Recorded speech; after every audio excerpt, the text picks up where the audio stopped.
Buenos días. Eh, pues hoy continuamos con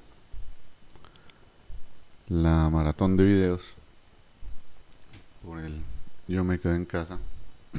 Pues habrá que aprovecharse esta situación tan lamentable. Y hoy creo que terminamos el tema de los actos procesales del juez, pues las providencias judiciales, con un tema que es muy importante, que es el tema de la ejecución de providencias judiciales. Ya vimos que es una sentencia, ya vimos qué efectos produce la sentencia y qué puede pasar después de la sentencia. Y con este video vamos a ver qué se hace con la sentencia pues una vez proferida, o sea, cómo se ejecutan pues la sentencia, también autos. Eh, es ocasión también de ejecutarlos, como los que liquidan, por ejemplo, honorarios de auxiliares y eso, aunque tiene una forma de ejecución especial, pero también es ocasión de ejecutarlos. Pero pues por eso en general ejecución de providencias judiciales.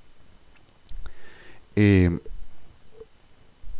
entonces, para ejecutar las providencias judiciales, o sea, para que una sentencia, por ejemplo, que ordene el pago de 100 millones de pesos, se vaya a ejecutar primero, pues miren ustedes la palabra tan diciente, ¿no?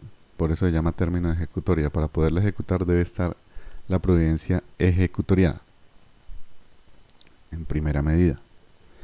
Claro,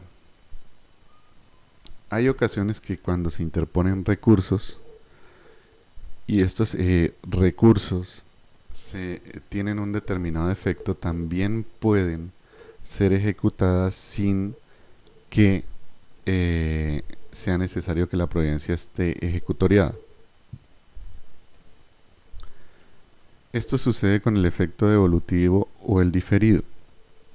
Rápidamente, porque lo veremos en su oportunidad. Cuando se propone una apelación, por ejemplo, de una sentencia de primera instancia, la pregunta es si esa sentencia, mientras se tramita la apelación, puede ser ejecutada. Evidentemente, si hay un recurso, pues no está ejecutoriada. Un recurso ordinario, como vimos anteriormente, si hay el recurso ordinario, pues no está ejecutoriada. Entonces, en principio uno diría que no. Pero resulta que si la apelación va en el efecto devolutivo o incluso en el diferido, el efecto devolutivo de hecho es la regla general, lo veremos en su oportunidad. Si la apelación va en el efecto devolutivo, usted puede ejecutar la providencia de primera instancia mientras se tramita la segunda instancia. El devolutivo básicamente lo que quiere decir, y el diferido es muy parecido a él, es que la ejecución de la providencia de primera instancia se va a tramitar en paralelo al trámite de la apelación en segunda instancia. Ambas cosas se van a ir haciendo a la vez. Mejor dicho, sale la sentencia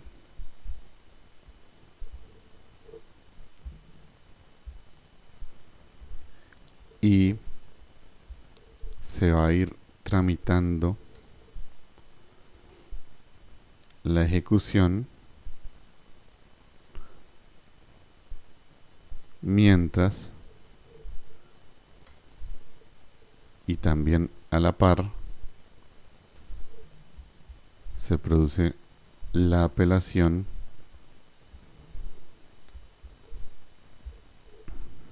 y estas dos cosas se van tramitando en conjunto. Estos dos trámites, la apelación y la ejecución de la sentencia, se van tramitando en conjunto.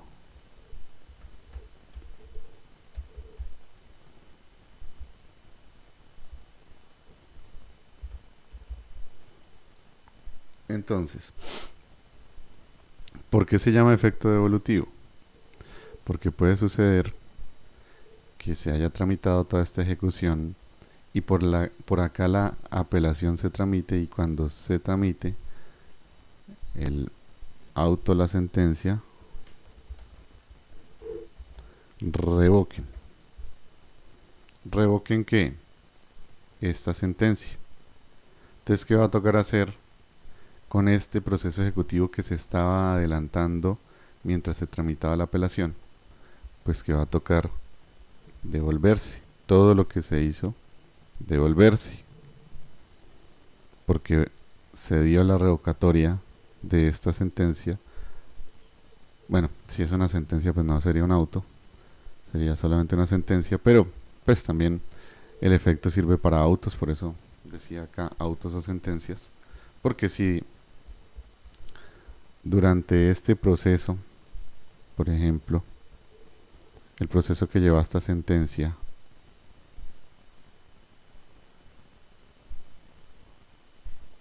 por acá hubo un auto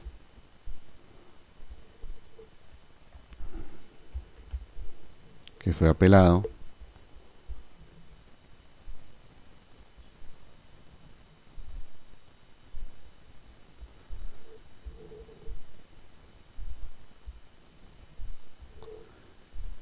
y no se alcanzó a dictar sentencia antes de que se resolviera esta operación, pues la apelación de esta sentencia y la apelación de este auto se van a resolver en conjunto. Y puede que se resuelva a través de auto esta apelación de este auto diciendo que el proceso debe devolverse. Incluso aquí se devolvería, en ese ejemplo que les estoy proponiendo, se devolvería más hasta el auto y todo lo que dependa del auto.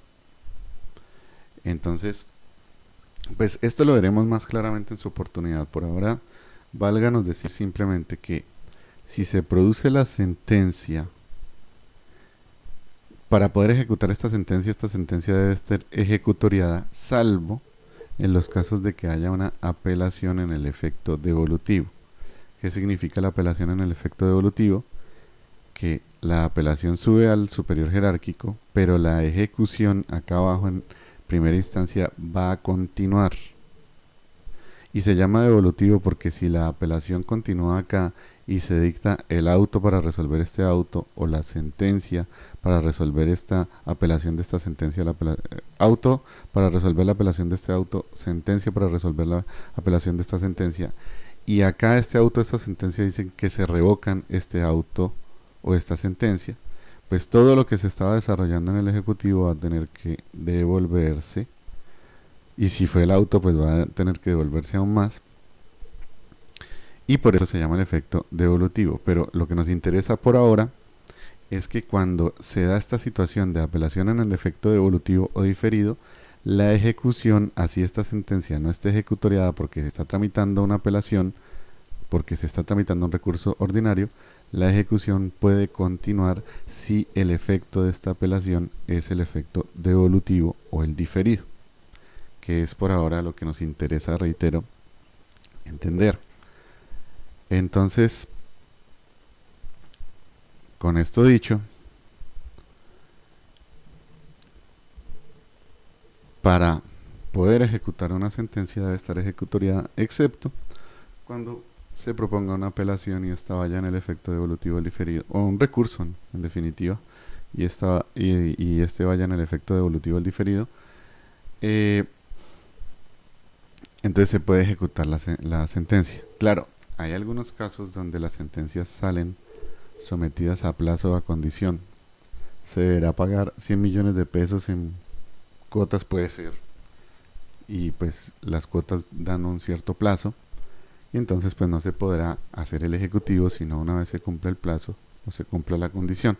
No es lo común, pero una sentencia pudiera salir, sus resuelves podrían salir condicionados a un plazo o una condición, y pues entonces será como una obligación normal, que esté sometida a plazo o condición, pues habrá que esperarse el plazo o la condición para poder iniciar la ejecución.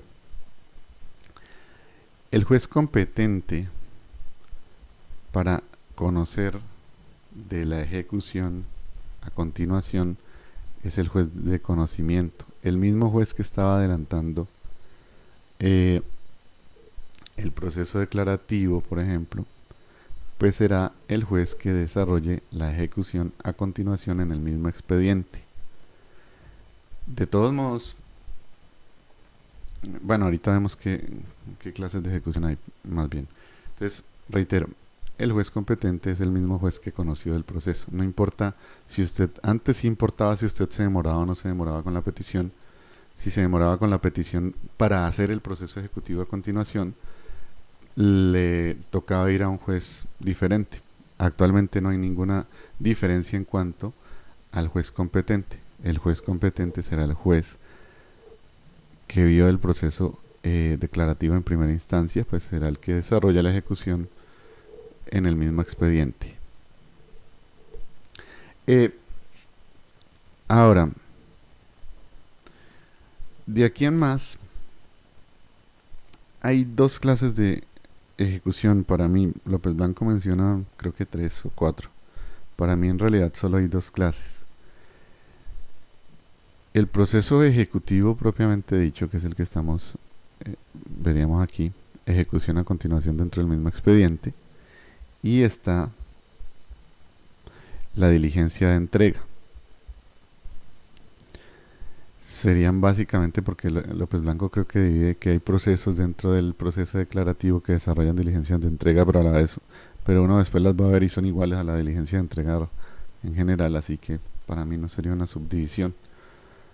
Para mí solo hay dos clases de ejecutar providencias: ejecución, proceso ejecutivo a continuación, que así lo llama pues el 306 de su Código General. Se adelanta el proceso ejecutivo a continuación dentro del mismo expediente en el que fue dictada, o está la diligencia de entrega. Ahora, voy a explicarles en este momento la cuestión de manera verbal. Después, porque esto es de verdad complejo. Después de que termine esta explicación verbal, sobre todo en lo que tiene que ver con la diligencia de entrega, el proceso ejecutivo a continuación es complejísimo, sí, pero no les voy a decir nada más que lo necesario, porque después ustedes verán su proceso ejecutivo en procesal civil especial. Entonces, pues, pero la diligencia de entrega tiene sus complejidades, pero les decía que les voy a explicar estas dos formas de ejecutar providencias judiciales verbalmente, sin, digamos, sin gráficas, y una vez termine, vamos pues a hacer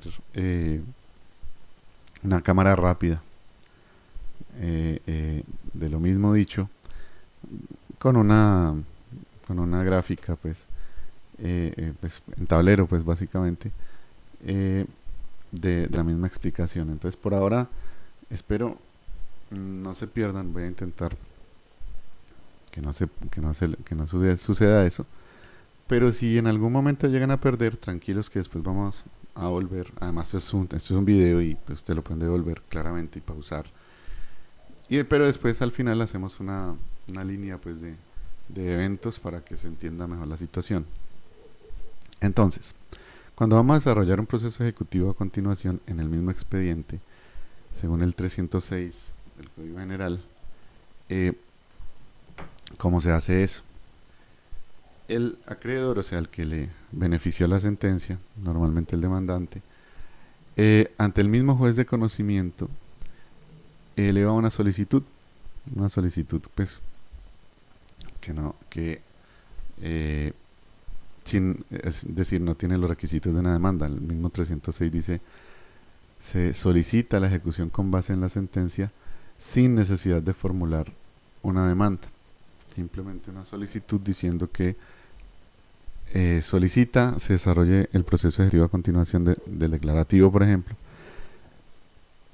Y entonces, ¿qué pasa? Si usted hace esa solicitud, siempre es ante el mismo juez, no hay otra opción. De hecho, olvidé comentarles, este es un evento de el factor de conexión de competencia, es decir, ya que el juez vio de una cosa, que es bueno que vea de la otra. Así que este es un ejemplo más de el factor de conexión, que de hecho pues cuando vimos el factor de conexión lo mencioné como uno de los ejemplos. Eh, entonces se solicita ante el mismo juez por el factor de conexión. Ese señor juez es el juez competente, y dependiendo del tiempo que ustedes demoren en hacer esa solicitud, la forma de notificación cambia. Si se solicita dentro de los 30 días contados a partir de la ejecutoria de la sentencia o del auto de obedecimiento,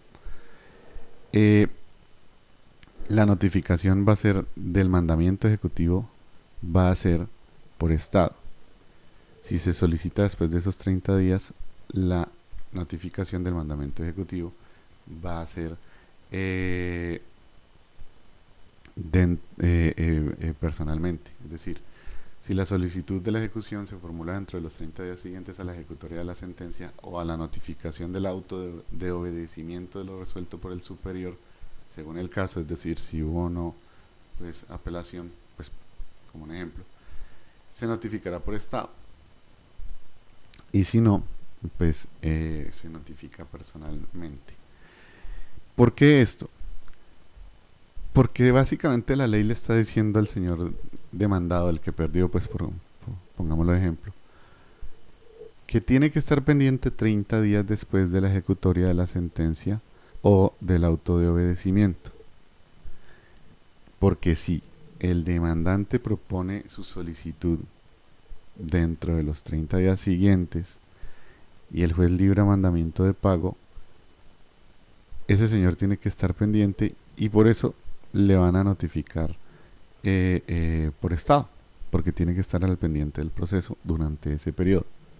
Pero la ley dice que si ya el demandante es descuidado y se demora más de esos 30 días contados desde la ejecutoria de la sentencia o del auto de obedecimiento, pues entonces le dicen al demandado, pues vaya para su casa, aquí no lo vamos a tener toda la vida esperando a que el señor demandante le dé por proponer por solicitar la ejecución a continuación, y entonces pues vaya para su casa, que si la solicitud es posterior a esos 30 días, pues se librará mandamiento de pago también. Sin embargo, ese mandamiento de pago ya no se notifica por estado, sino personalmente, porque reitero, al demandado le dicen, tiene un periodo para estar usted pendiente, de resto ya váyase, que lo notificaremos personalmente por el mismo descuido, la misma negligencia del señor demandante, que no hizo esta solicitud en un tiempo prudente. Entonces reitero, los 30 días lo único que cambian es la forma de notificación del mandamiento de pago. Eso es lo único que cambia.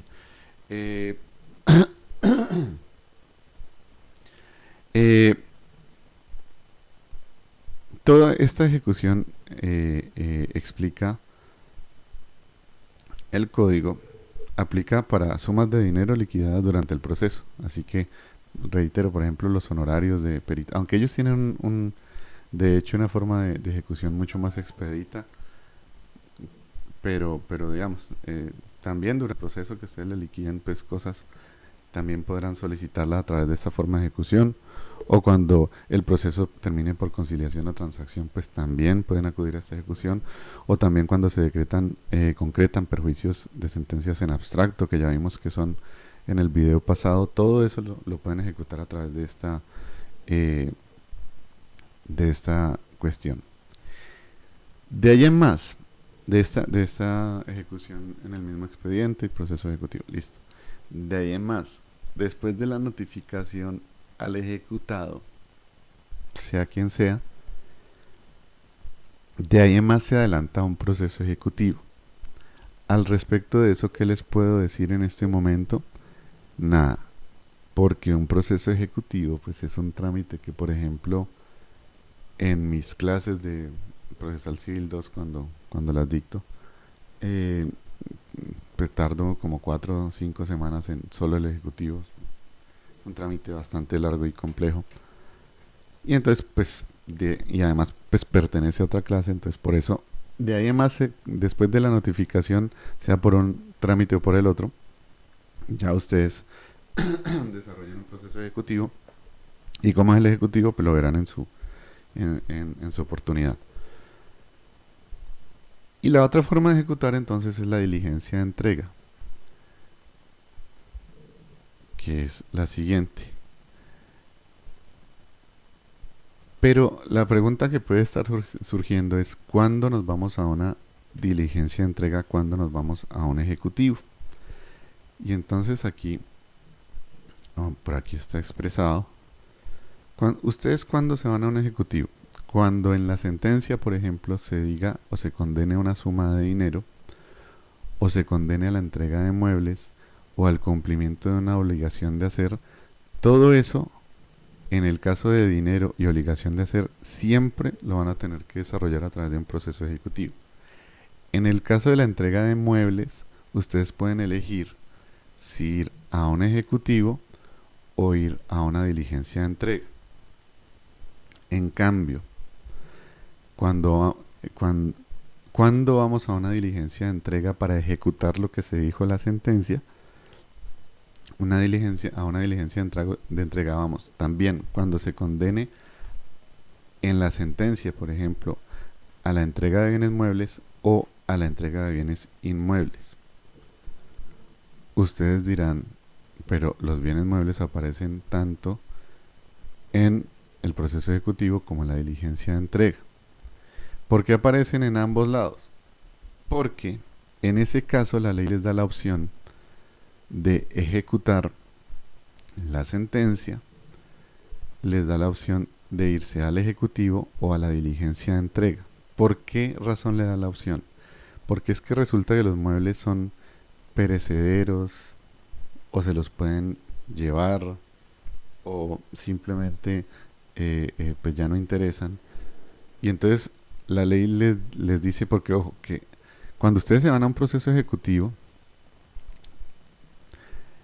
el ejecutivo tiende a trocar todo en dinero. En cambio, la diligencia de entrega, pues les van a entregar los bienes físicos. Y entonces, como el ejecutivo tiende a trocar todo en dinero, ya les explico por qué en un momento, pero para no cortar la explicación, como el ejecutivo tiende a trocar todo en dinero, pues entonces usted puede escoger si le condenaron a entregar bienes muebles, ir al ejecutivo o ir a la diligencia de entrega.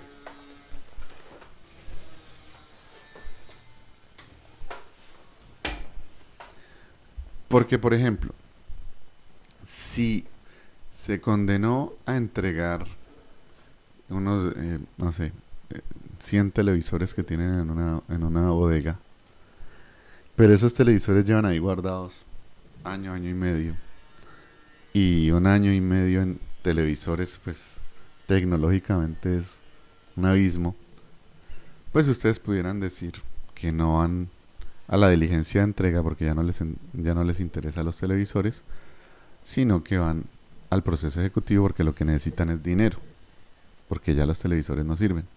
O si sí les interesan los televisores porque están bien o porque los pueden vender o por lo que sea, pues entonces van a la diligencia de entrega. Pero reitero, como los muebles tienen esas características, pues la ley les da la opción de ir al proceso ejecutivo o ir a la diligencia de entrega. Mejor dicho, para que quede claro, trámites ejecutivos son dos: el ejecutivo a continuación o la diligencia de entrega. Miren que ustedes que la diligencia de entrega también está ejecutando, o sea, sería un proceso ejecutivo a la final. La diligencia de entrega es un trámite ejecutivo. Entonces, en eso se parecen y por eso es que está la opción de ir a un lado o ir al otro. En el caso de los muebles, o si no, pues dependiendo de lo que se haya condenado, pues se va a un lado o se va al otro, pero por eso es que después de la sentencia, o es uno de los dos trámites el que se tiene que desarrollar, porque ambos son trámites ejecutivos. Y les decía que esto se entiende, que los muebles vayan a un lado o al otro, porque ustedes pueden cambiar los muebles por dinero, porque el ejecutivo tiende todo a volverlo dinero. ¿Por qué el ejecutivo tiende todo a volverlo dinero? Eso, doctores, no es porque actualmente seamos viles mercachifles, que amemos el cochino dinero, pues el vil metal, sino por una razón. Desde Roma se entendió que no hay prisión por deudas. Mejor dicho, recuerden que existía una potestad que es la mano siniectio del acreedor de tomar preso a su deudor o incluso tomar la vida de su deudor cuando no le pagaban. Y si eran varios acreedores, pues podían matar al deudor, dividir su cadáver eh, para pagarse las deudas. Eso, pues según parece, nunca sucedió en la vida práctica. Eso estaba, esa facultad estaba pues en el derecho romano, pero nunca sucedió en la práctica. ¿Por qué razón? Porque un cadáver o el cuerpo de una persona o una persona encarcelada no sirve para nada. No le satisface la obligación al deudor, al acreedor, disculpe. Entonces, por lo tanto, en el mismo derecho romano se entendió que eso no servía para nada y por lo tanto crearon lo que se conoció como bonorum emptio, bonorum venditio, es decir, pasaron a ir por el patrimonio del deudor, en ocasiones todo el patrimonio y dejarlo en la calle, porque pues era una sanción, o posteriormente pues parte del patrimonio lo suficiente para pagar, porque pues también para qué sirve una persona desvalida pues para pagar las deudas, sino que pues con el pundonor romano pues con esto de estas pues tan vigilantes los unos de los otros y el honor, pues eh, eh, el tema de no pagar pues era una cuestión bastante digamos ilícita pues y por lo tanto tenía esas sanciones tan graves, pero reitero, desde el mismo derecho romano se entendió que eso no servía para nada. Eso que ustedes ven ahí es lo que dice la misma Constitución de que no existe prisión por deudas. Es decir, cambiamos todo en dinero, reitero, no porque nos amemos el bill metal y que el dinero sea lo único que importa en nuestras sociedades, sino porque por dignidad humana no podemos encarcelar a las personas o por ejemplo, si la obligación es de hacer y por ejemplo contraté a Botero para hacerme una gorda y Botero algún día dice, vea, yo ya soy muy mayor y ya me está temblando la mano y yo no voy a dañar mi legado universal por pintarle una gorda, así que no se la voy a pintar. Yo no puedo, a través de un proceso ejecutivo, encadenar al señor Botero a un taburete para que me pinte la gorda, porque eso iría en contra de la dignidad humana, sería una forma de esclavitud. Por eso el derecho dice, bueno, pues si no se puede hacer esas cosas como tomar cuerpos, encarcelar personas, esclavizarlas, pues que sí se puede tomar de las personas sin atentar contra su dignidad, pues el vil dinero, precisamente. Y por eso es que el Ejecutivo tiende a trocar todo en dinero. En algún momento en el Ejecutivo todo se le va a volver en dinero. ¿Por qué? Porque es la única forma de ejecutar a las personas por obligaciones civiles sin atentar contra la dignidad humana. Entonces, por esa razón, reitero, el Ejecutivo vuelve todo en dinero. Y volviendo a nuestro tema, entonces por eso es que en los muebles pues usted tiene esa elección.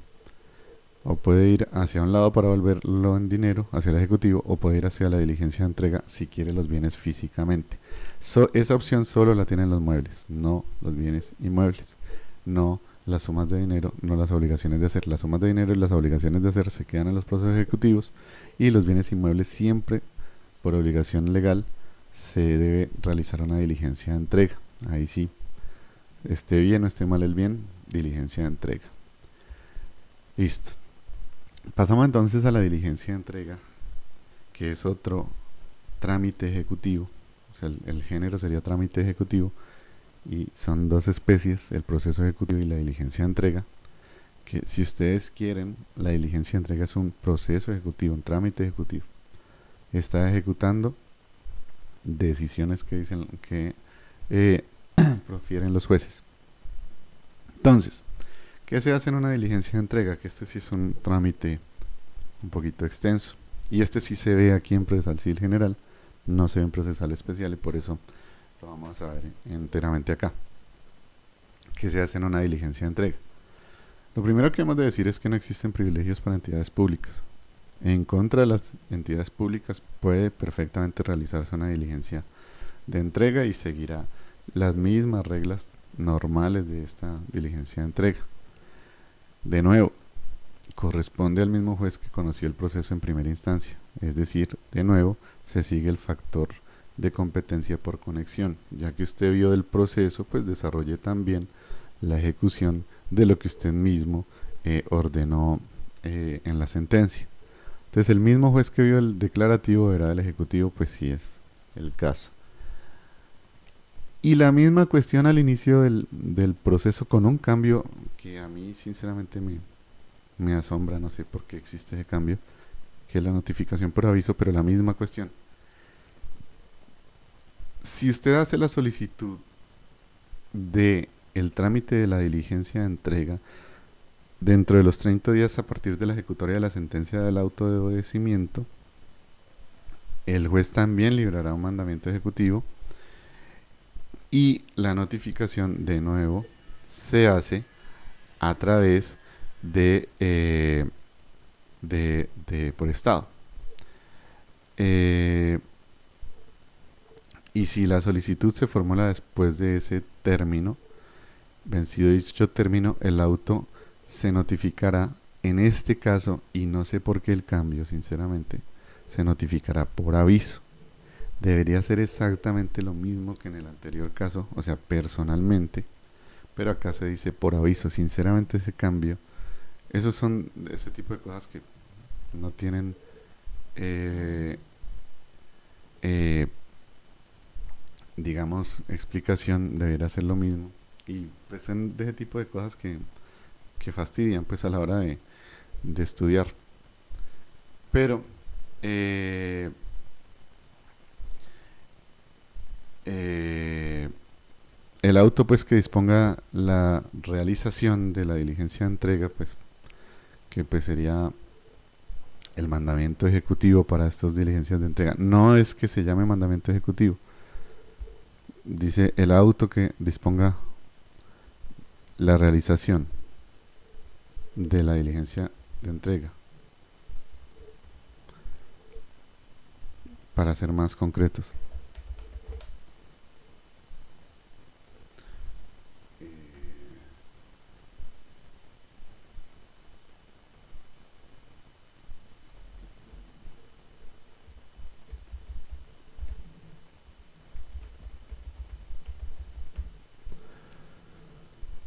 Que es el mandamiento ejecutivo de las diligencias de entrega. No se va a llamar así, pero pudieran hacer la equivalencia. Pues se notificará por estado si su solicitud se hace dentro de los 30 días siguientes a partir de la ejecutoria de la sentencia o del auto de obedecimiento. Si la solicitud es posterior, el mandamiento de pago se notifica por aviso. Reitero aquí, o en ambos casos, en el ejecutivo a continuación o en esta diligencia de entrega, en ambos casos debería ser personal o en ambos casos por aviso, no importa cuál, la verdad. Pero es que la lógica es la misma. La lógica es que si usted hace la solicitud dentro de los 30 días, pues notificamos por estado porque pues el deudor está obligado a vigilar ese proceso durante ese tiempo. Ya si pasa ese tiempo, le dicen al deudor, váyase para su casa, que nosotros lo buscamos allá, y le notificamos, y ahí es donde no debería haber un cambio, personalmente o por aviso en ambos casos, pero así está la ley. Entonces en el caso del ejecutivo, a continuación, si se pasan los 30 días, se notifica personalmente. Acá en la diligencia de entrega, si se pasan los 30 días, se notifica por aviso. Ahora, cuando vienen ustedes a la diligencia de entrega, ya lo decíamos, cuando en la sentencia o en la providencia que se ordene entregar bienes, se ordena entregar bienes muebles o inmuebles. En el caso de los muebles ya saben que es opcional, pueden ir al ejecutivo acá. En el caso de los inmuebles es obligatorio, así que solo vienen a la diligencia de entrega. Claro, esta diligencia de entrega solo procede cuando el bien no esté secuestrado. Porque si está secuestrado, o sea, hasta órdenes de un secuestre de un funcionario que depende del juez, el juez para entregar el bien mueble o inmueble, ¿qué es lo que hace?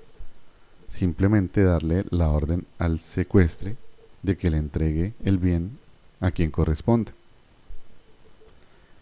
Claro, excepcionalmente, esto sucede muy excepcionalmente, pero si sucediera que el secuestre no quiere entregar por alguna estúpida razón, porque no hay una buena razón para que el secuestre no desee entregar, que le deben sus honorarios, no, es que esos se tramitan acá y se le van a pagar por el proceso ejecutivo, dentro de este proceso.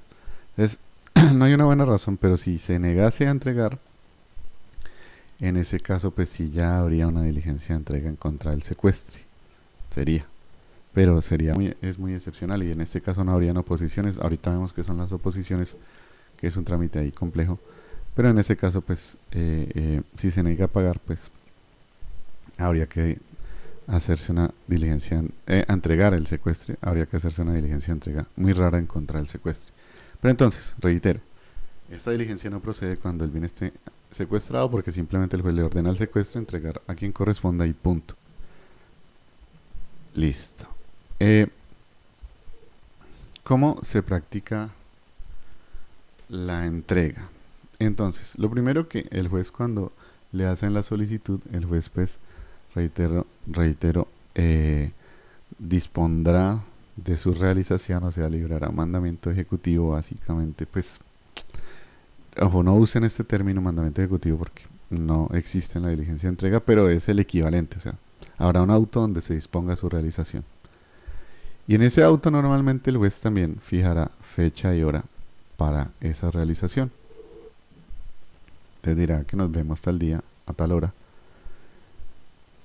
Y entonces, ustedes como beneficiarios, ¿a dónde van? Ese día, llega el día y la fecha y la hora, ¿a dónde van? Y ojo, nunca, nunca al lugar donde estén los bienes. Primero van al despacho del juez y trasladan al juez y a los funcionarios que él determine al sitio. Porque si se van directamente al sitio se van a quedar esperando. ¿Por qué? Pues porque el juez no tiene, esos son, digamos, expensas que ustedes tienen que aportar en el proceso, los gastos de traslado y demás. Entonces, pues, si se van directamente, pues el juez, pues se van a quedar esperando. El juez no tiene por qué, pues, sacar de su bolsillo para ese traslado. Entonces se trasladan al despacho y el despacho lo trasladan al sitio. En el sitio, ¿qué hacen? En el sitio, lo primero y más coherente que debieran hacer es tocar el timbre, llamar a la puerta. Es decir, no llegan directamente a hacer un allanamiento, a tumbar las puertas como Robocop. No, primero se timbra. Si las personas que están en el sitio donde se tiene que hacer la entrega del inmueble o los bienes muebles que están dentro del sitio acceden a abrir y les permiten el ingreso, pues no tienen que hacer un allanamiento. Solo en el caso en que no les permitan ingresar, desarrollan un allanamiento, que fue lo que vimos en las actuaciones procesales en unos videos anteriores. Entonces, si no les permiten ingresar, pues realizan un allanamiento, usan métodos, digamos, violentos o por la fuerza, siempre los más racionales, o sea, no mates un mosquito con un cañón, ¿no? Pues primero intenten con un cerrajero, después si no abren, pues ahora sí métodos más violentos, porque recuerden que el juez está supeditado a un daño en bien ajeno, por ejemplo. Si extralimita, pues o usa métodos no racionales, pues para extralimita el uso de la fuerza. Entonces se hace el allanamiento en caso de ser necesario. Lo primero que llegan ustedes a hacer es a tocar la puerta, a informar quiénes son, y ya pues si no les permiten, pues ahora sí hacen el allanamiento. adentro del bien, ¿qué se hace? Tres cosas. Uno, y en este orden: uno, se identifican los bienes a entregar; dos, se identifican las personas que estén allí; y tres, se hace la entrega si no hay oposiciones. Se identifican bienes, se identifican personas y se hace la entrega. ¿Por qué en este orden? Porque imagínense que empezaran por la identificación de las personas, se hace la entrega y al final, bueno, y si son los bienes que hay que entregar, y pues se ponen a revisar seriales y demás de los televisores y ven que no son, pues entonces todo lo que hicieron pues se perdió el tiempo. Por eso se identifican primero los bienes. Si son inmuebles, pues con sus linderos, nomenclatura, o sea que el juez tendrá que recorrer los linderos, verificar la nomenclatura y todas las formas que hay que necesarias para identificar un bien inmueble. Claro, puede suceder, y pues por eso el procesal es tan bonito, siempre tan, tan práctico. Puede suceder que el juez ya haya recorrido el bien, la fincota, pues, porque tuvo que hacer una inspección judicial previamente. Puede que en el proceso declarativo ya haya desarrollado una inspección judicial y ya sepa que ese es el bien y ya lo conoce y ya lo identifica, ya lo tiene en la memoria. En ese caso, dice el código, si el juez está seguro de que es el mismo bien, eh, pues no tendrá que recorrerlo nuevamente, ni sus linderos, ni nada. Simplemente pues lo reconocerá a memoria. Una vez identificados los bienes, se identifican las personas para saber, por ejemplo, quiénes pueden ser testigos, o para saber quiénes están legitimados para oponerse. Es decir, porque enseguida puede desarrollarse un trámite de oposición, pues entonces identificamos a las personas que puedan eh, eh, participar de ese trámite de oposición. Y ya, si no existe oposición, se entrega el bien y listo, se acabó la diligencia. Pero puede suceder que sí haya una oposición, y esto pues digamos tiene una cierta complejidad. Entonces, identificamos los bienes, identificamos las personas y entregaríamos, y vamos a entregar, pero alguien dice me opongo. Entonces en ese caso hay que tramitarle esa oposición a esa persona. Y bueno, ¿de qué se trata la oposición? Ojo, hay casos en donde no puede haber oposiciones. Por ejemplo, cuando una persona está vinculada por la sentencia, por ejemplo, el mismo deudor, el que condenaron, que en el proceso declarativo lo escucharon plenamente, ese señor ahí en la diligencia ya no puede oponerse. ¿Por qué razón? Pues porque a él ya lo escucharon y ya lo vencieron. Ya le desarrollaron su derecho de defensa, él no tiene ningún derecho a oponerse. Él está vinculado por la sentencia y la sentencia dice que tiene que entregar. Entonces, ese señor no pudiera oponerse. Segundo, que sería el mismo caso del primero. Otros vinculados por la sentencia. Cuando hay un registro de la demanda, recuerden esa medida cautelar donde en bienes sujetos a registro, yo registro la demanda. ¿Eso hace que el bien salga del comercio? No, yo puedo seguir comprando y vendiendo. Lo que sucede es que quien compre o venda quien compre el bien, básicamente estará vinculado por la sentencia, porque él sabe del proceso a través de ese registro de la demanda que está registrado en el registro. Entonces no puede decir, yo no sabía que este bien estaba vinculado a un proceso, porque resulta que ese registro le hace oponible. Él conoce de eso, así que pues estará vinculado también por la sentencia. Otros vinculados por la sentencia, las sentencias erga omnes, las sentencias que salen en contra de todas las personas, como por ejemplo en una declaración de pertenencia que se vinculó a todas las personas a través de emplazamiento. Entonces estas sentencias pues nadie pudiera decir después en la diligencia de entrega, es que yo no sabía o yo no estoy vinculado por esa sentencia, porque a través de la valla, del aviso, del emplazamiento a usted lo vincularon al proceso, así que usted sí sabía del proceso, así físicamente no sea cierto, y por lo tanto lo vincula. Entonces, en realidad, ¿quiénes pueden oponerse? ¿Quiénes pueden desarrollar una oposición? Exclusivamente los terceros.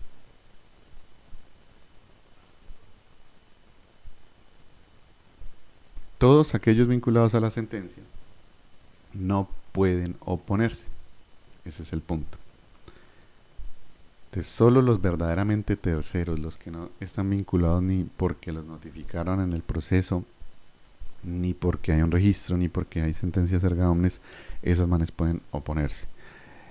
¿Y qué pueden hacer los terceros para oponerse? Solo pueden hacer una cosa. Solo se les admite probar posesión. Eso es lo único que pueden decir. Yo soy poseedor. Esa es la única eh, causal para oponerse. Demostrar que han actuado con ánimo de señor y dueño durante cierto tiempo en ese trámite, y con eso pues los tendrán por opositores. Ahora, hay un señor que se puede oponer también, o sea, mejor dicho, ¿quién es el único que puede oponer? Pues el poseedor. Pero hay otro señor que se puede oponer, que es el tenedor a nombre del poseedor. Pero en este caso, este señor, pues en este caso hay una cuestión extra. El tenedor a nombre del poseedor tiene doble carga probatoria, porque deberá probar primero su propia tenencia, porque él es el tenedor, y además deberá eh, eh, probar la posesión del poseedor. Mejor dicho, esto sucede cuando hay alguien que es poseedor y arrienda, por ejemplo, el bien a un señor tenedor. En ese caso, noten ustedes, o sea, el poseedor puede arrendarle el bien a un tenedor, y claro, evidentemente, un acto de señor y dueño clarísimo es arrendar. Es claro que lo puede hacer, eso es de hecho lo que tiene que hacer, actuar como señor y dueño. Así que perfectamente puede haber un tenedor a nombre del poseedor. Y en ese caso, si este tenedor se quiere oponer a esa diligencia de entrega, es el que está ahí en el bien inmueble, no está el poseedor, porque de hecho pues le tiene arrendado el bien. Entonces deberá probar su propia tenencia y además probar la posesión de este señor poseedor. Claro, pero a la final, en últimas, ¿quién es el único que se puede oponer en realidad? El poseedor. Y por eso es que en el caso de que el tenedor se oponga a nombre del poseedor, el poseedor posteriormente deberá ratificar esa oposición en los 5 días siguientes al término de la diligencia de entrega en el juzgado. Porque reitero, a la final, el único que se puede oponer es el poseedor. El tenedor lo puede hacer, sí, a nombre del poseedor, pero como el tenedor no tiene esa legitimidad, el poseedor deberá ratificarle esa oposición dentro de los 5 días siguientes en el juzgado, porque ahí pues ya terminará la diligencia y se volverá cada uno para su casa y después van a trabajar mal. Listo. Entonces, si hay una oposición, pues va a haber un trámite dentro de esa diligencia de entrega. Casi, yo les diría, casi como un incidente.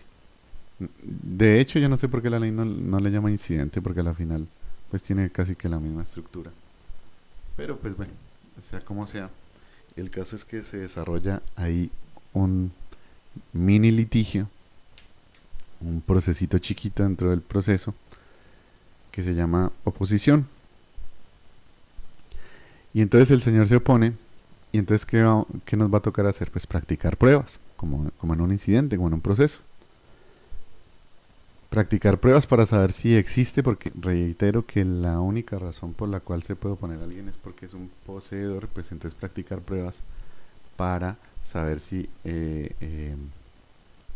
existe o no esa posesión.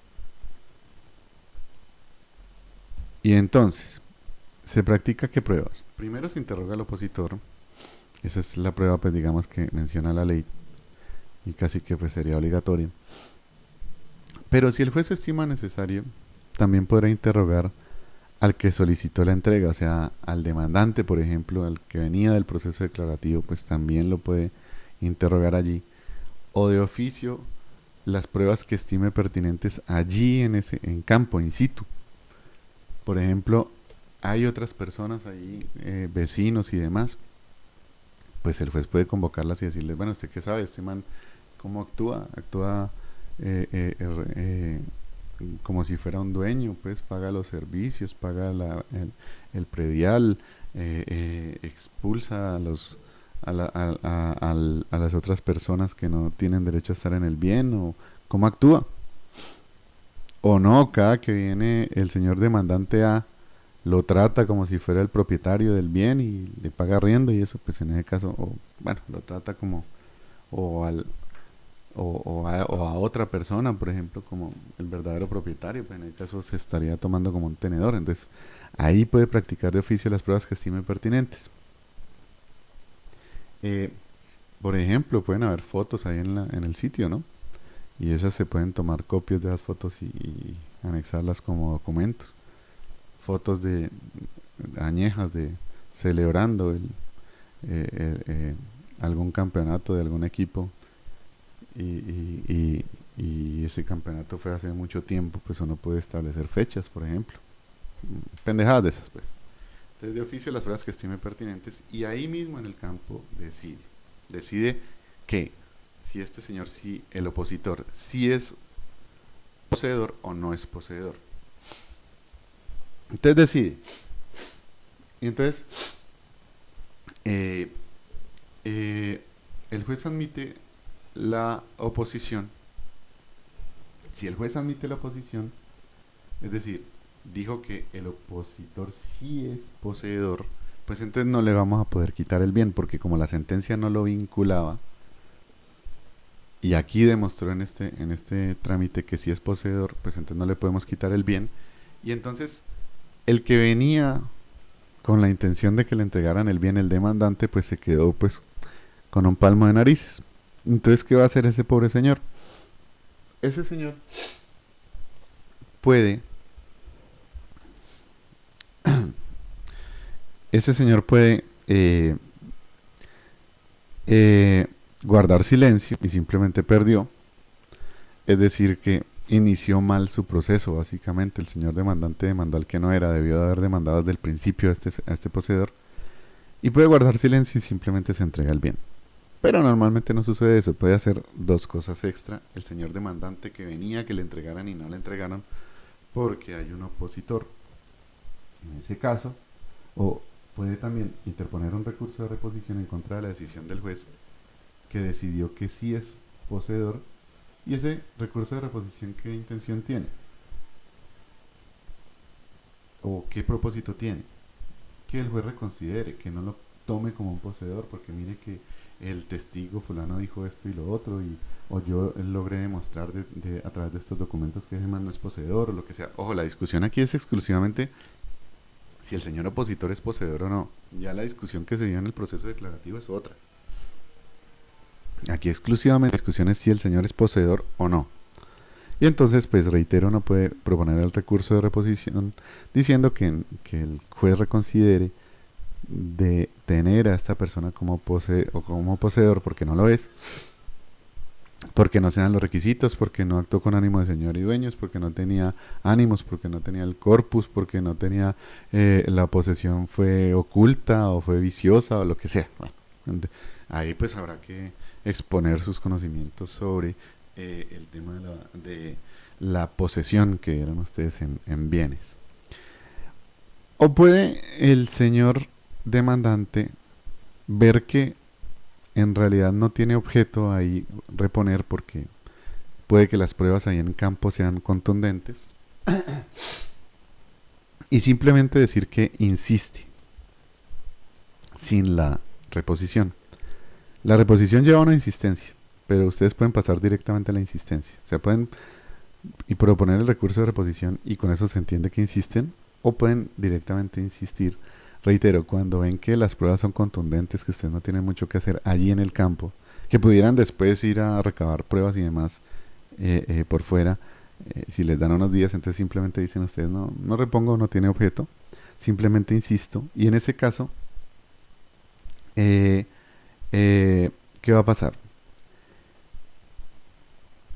Si se interpone el recurso de reposición y el juez lo tramita y el juez sigue considerando que el señor es un poseedor o simplemente el demandante insistió sin el recurso de reposición, por lo tanto no se discute la condición de poseedor del señor opositor, en ambos casos se deja al opositor como secuestre.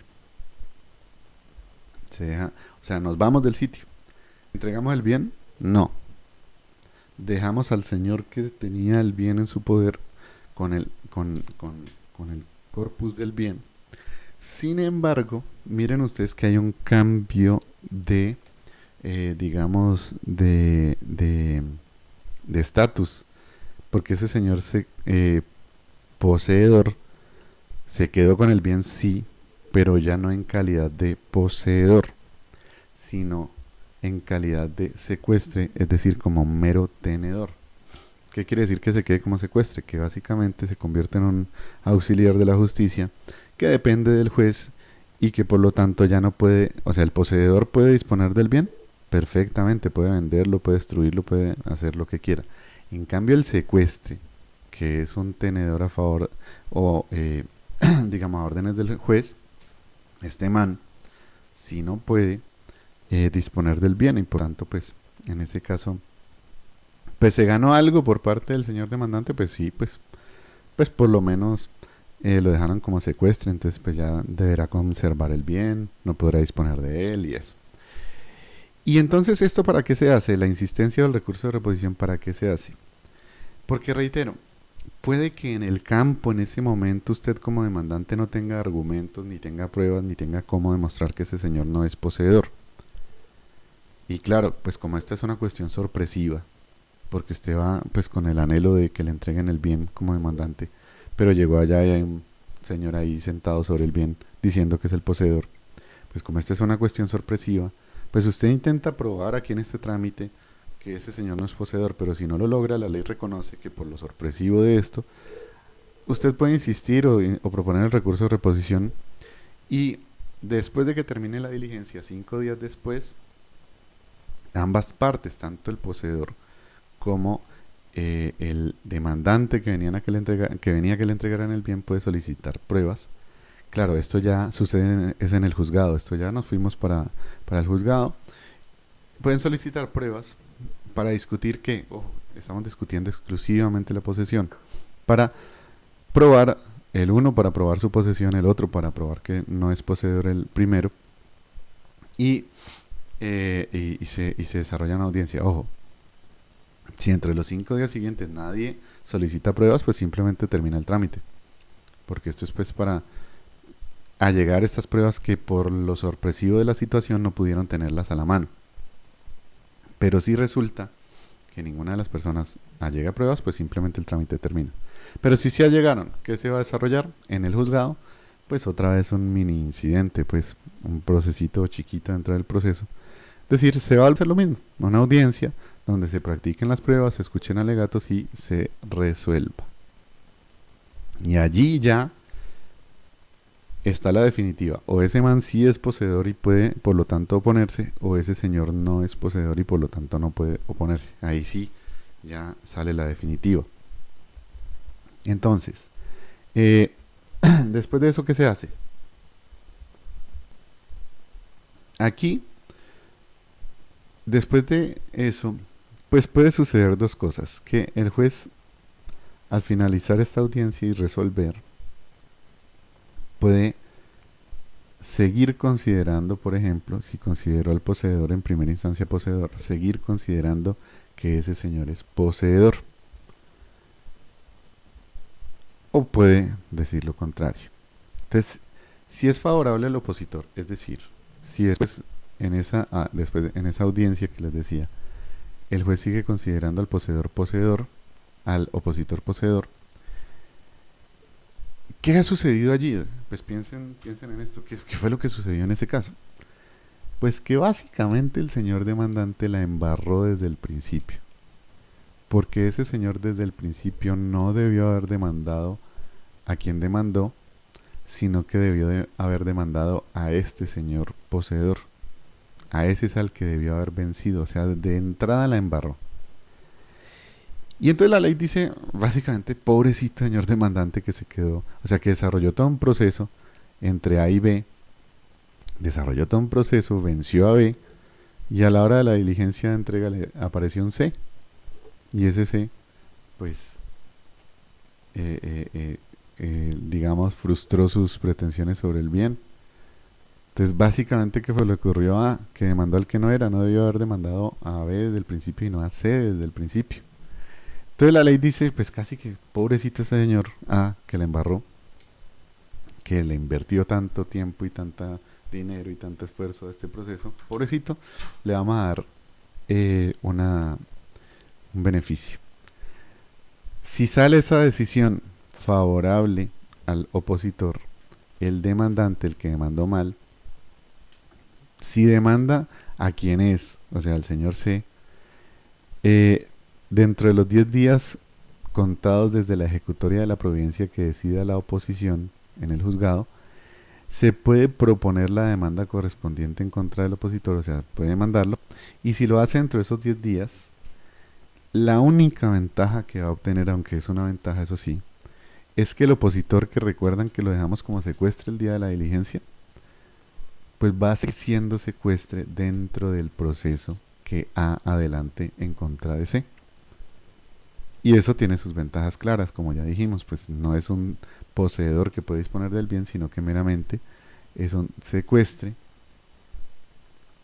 que, por lo tanto, pues tendrá que cuidar y restituir el bien a órdenes del juzgado y no podrá disponer de él. Y entonces, pues, ¿qué tendrá que hacer el señor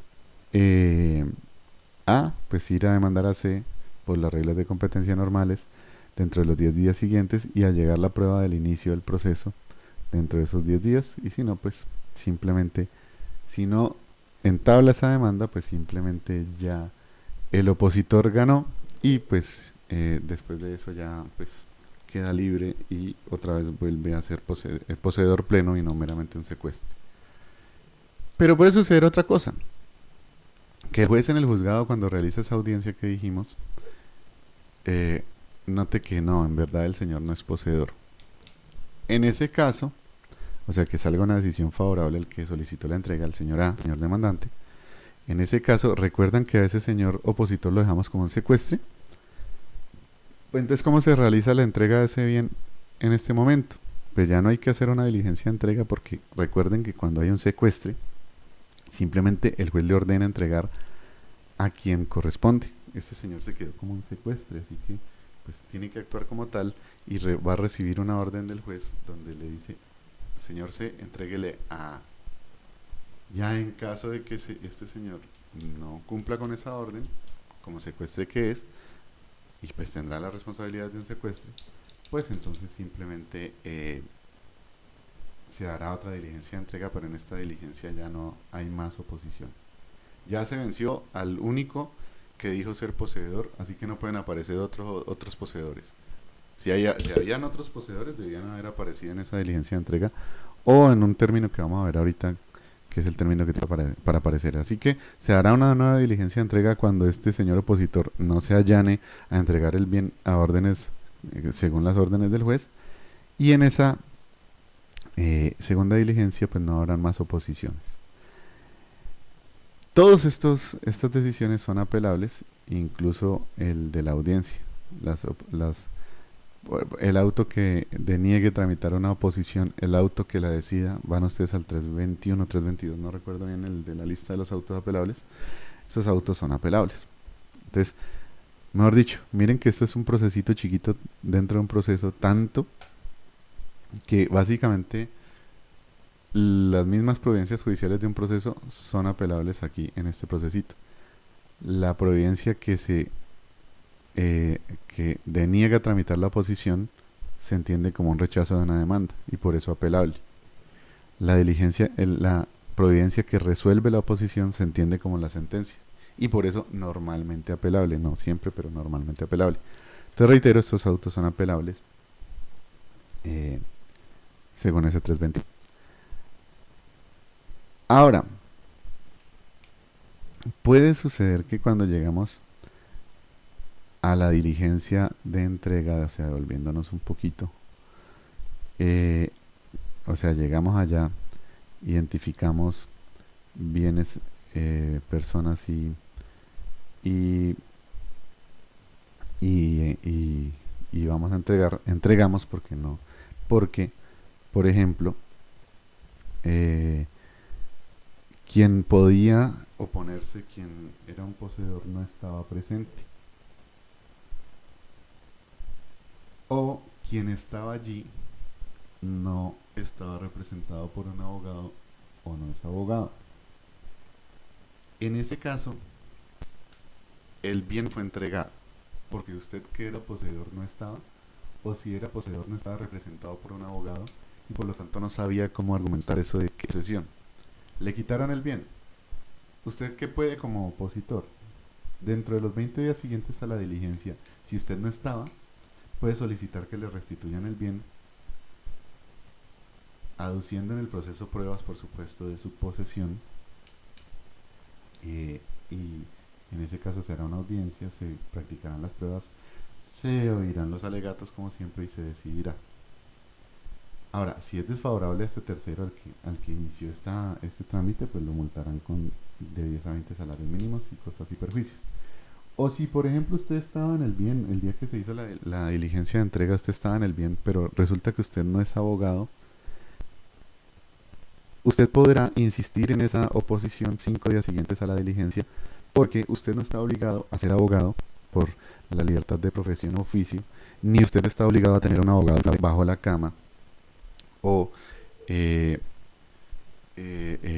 o a tener contratado un abogado permanentemente en caso de que hayan oposiciones. Entonces, por eso, a usted le permiten, si no está representado por abogado, dentro de los 5 días siguientes, proponer la diligencia. Mejor dicho, este quizás es el único momento que yo pueda decirles que ser abogado es algo malo, porque el resto, eso es maravilloso. O sea, la profesión, el derecho es una cosa apasionante como ninguna, y además es una profesión multifacética, o sea, es algo increíble pues ser abogado. Sin embargo, un evento en el cual ser abogado es contraproducente. Cuando llegaron a la diligencia de entrega y usted es abogado, pues usted puede eh, eh, eh, argumentar que es una posesión, y pues en su universidad le habrán explicado eso. Y entonces por eso la ley dice, en caso de ser abogado, pues ahí sí, y le quitaron el bien, no puede insistir después posteriormente en nada.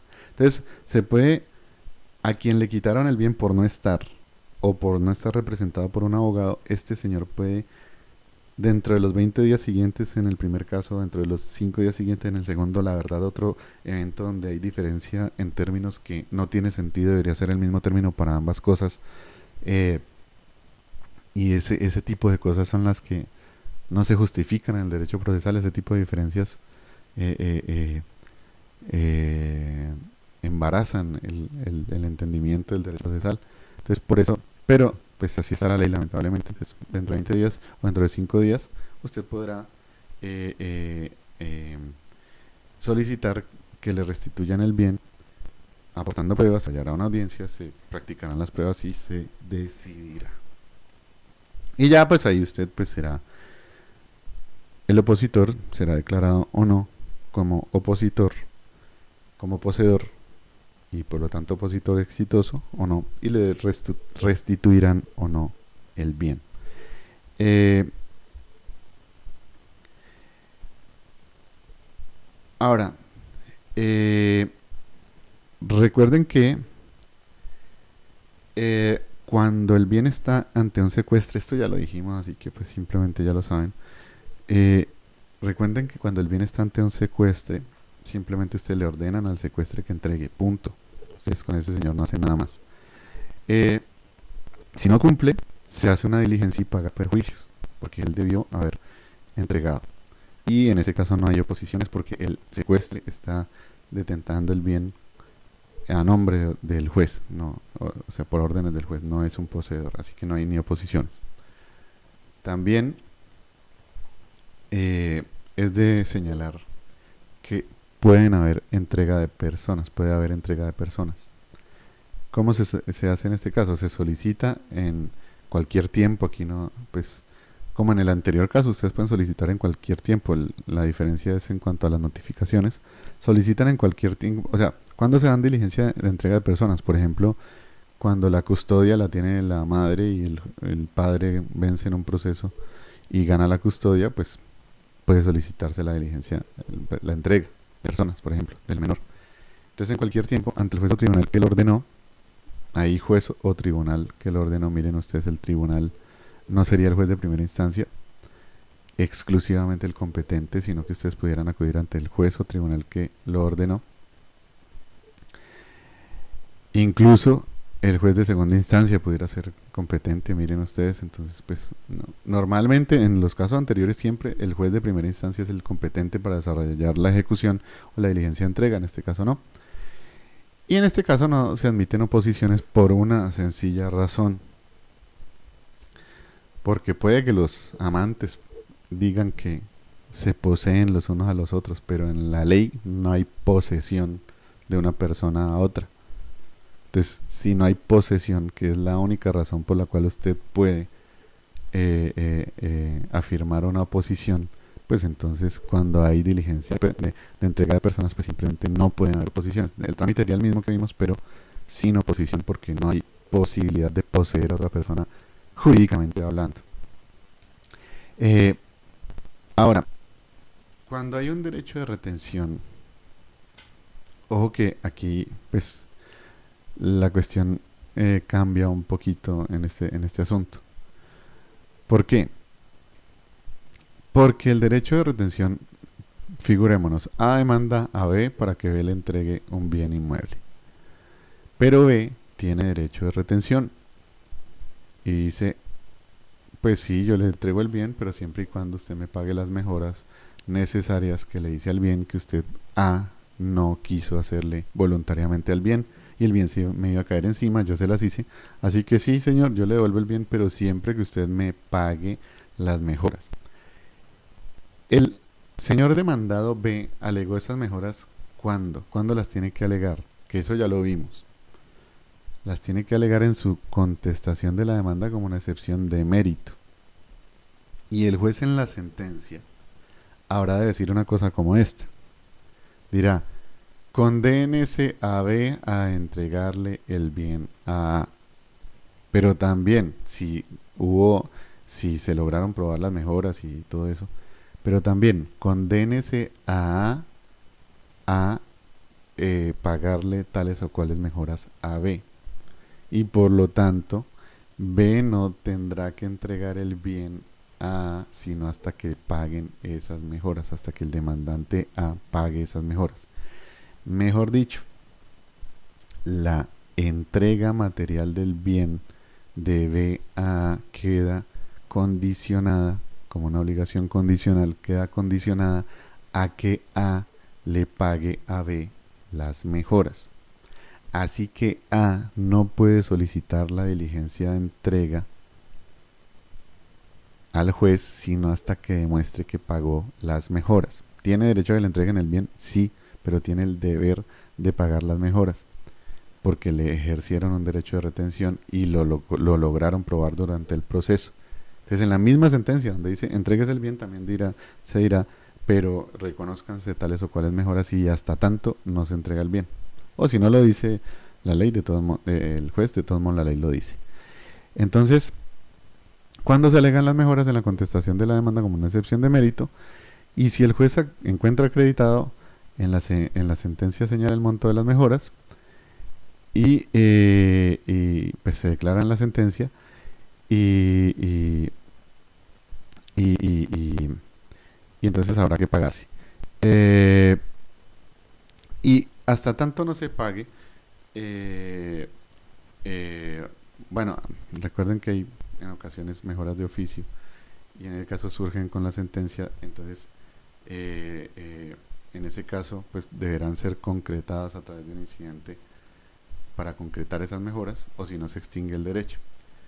Pero en el caso que sea, en algún momento queda establecido el monto de esas mejoras, o sea, o se concretan en la sentencia, en el primer caso que vimos, o se concretan a través del incidente que comentamos, pero en algún caso el monto queda establecido y entonces el demandante A no puede solicitar la entrega del bien sino hasta que no pague.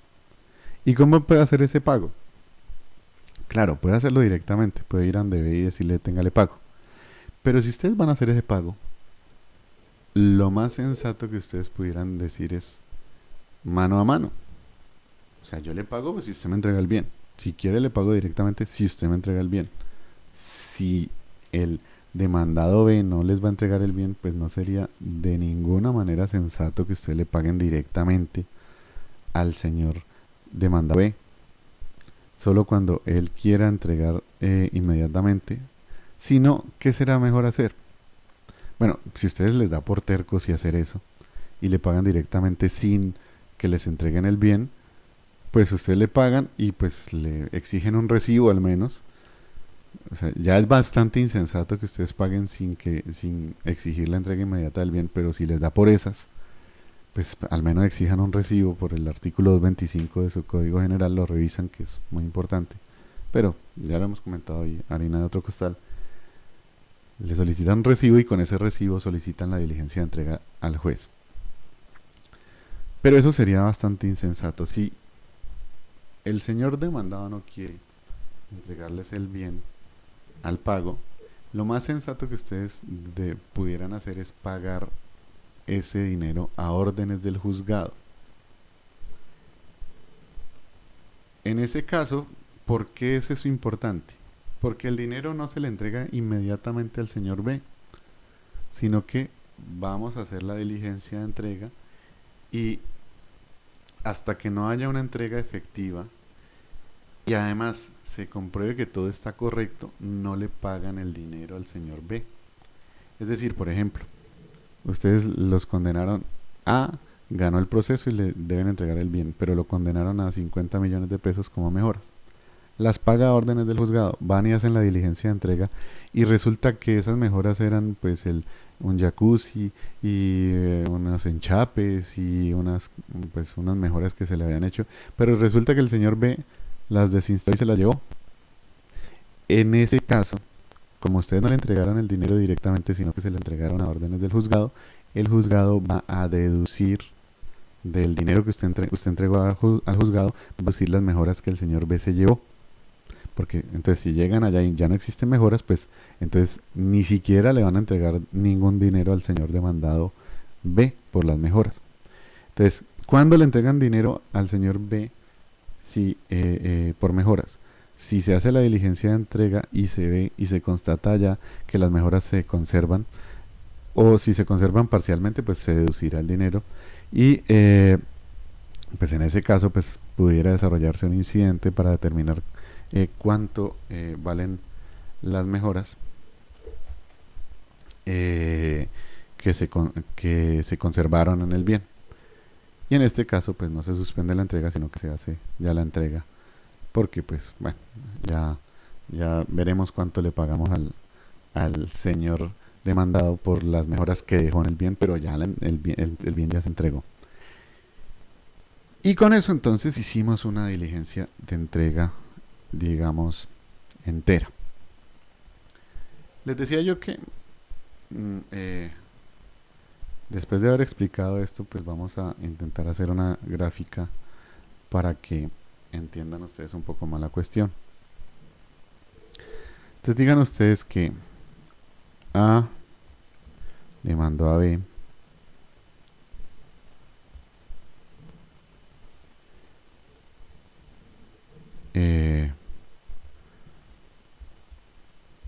demandó a B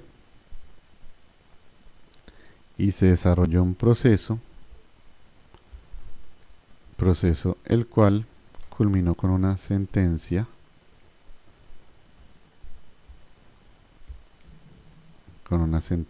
la cual ganó B por su Dios mío.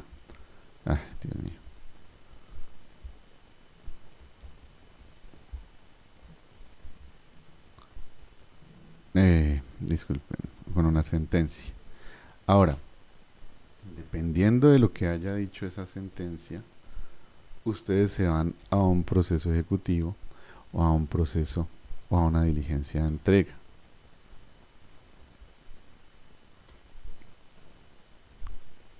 ustedes se van al proceso ejecutivo siempre que ¿qué? Siempre que el juez en la sentencia haya ordenado o pagar dinero o bienes muebles o obligaciones de hacer. O ustedes se van a una diligencia de entrega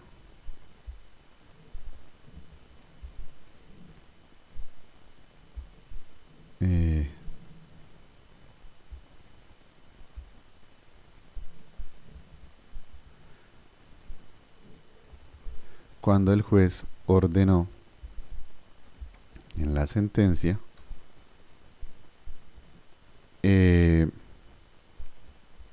la entrega de o bienes muebles o bienes inmuebles. Noten ustedes que los bienes muebles aparecen en ambos lados, es decir, hay opción. Cuando en la sentencia se ordena a B entregar bienes muebles, A puede solicitar o un proceso ejecutivo o una diligencia de entrega. Ya saben ustedes por qué razón, que quedó explicado hace un momento. Entonces, si nos vamos por el proceso ejecutivo, si ustedes hacen la solicitud del proceso ejecutivo 30 días después de la ejecutoria de esta sentencia o del auto de obedecimiento, cuando la sentencia fue apelada y se sostuvo y bajó y el juez dictó auto de obedecimiento, si hacen la solicitud dentro de los 30 días siguientes, entonces, ¿qué es lo que les da la ley? Dentro de los 30 días siguientes. Si ustedes lo hacen dentro de los 30 días siguientes, antes de los 30 días siguientes, el juez va a dictar un mandamiento de pago y ese mandamiento de pago se va a notificar por estado.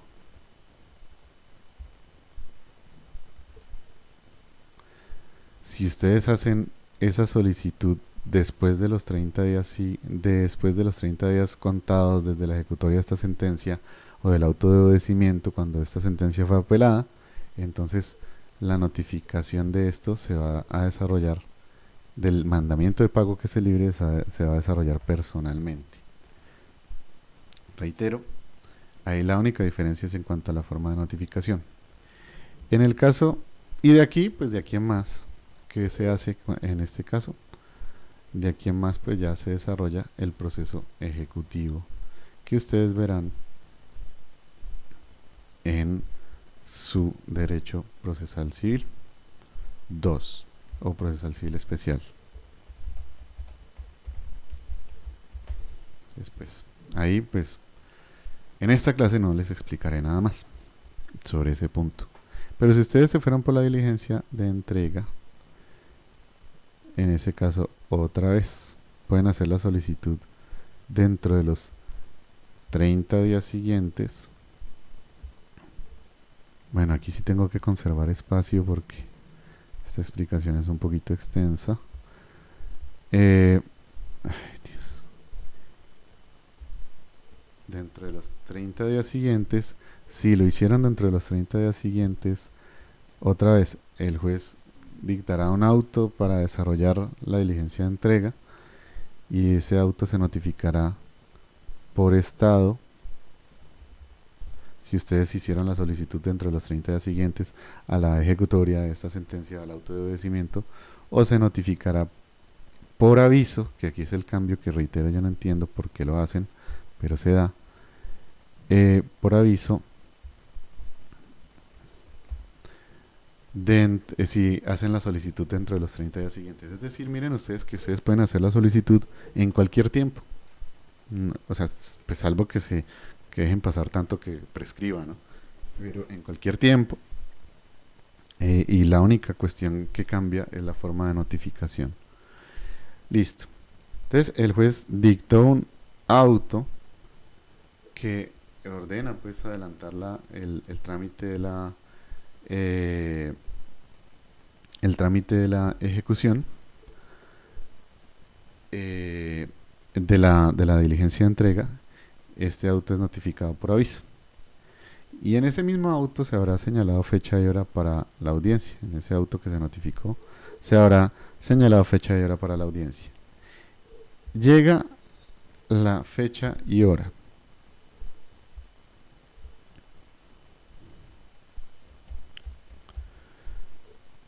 ¿Qué es lo que tienen ustedes que hacer? Ya saben, ir por el juez al juzgado, llevárselo al sitio.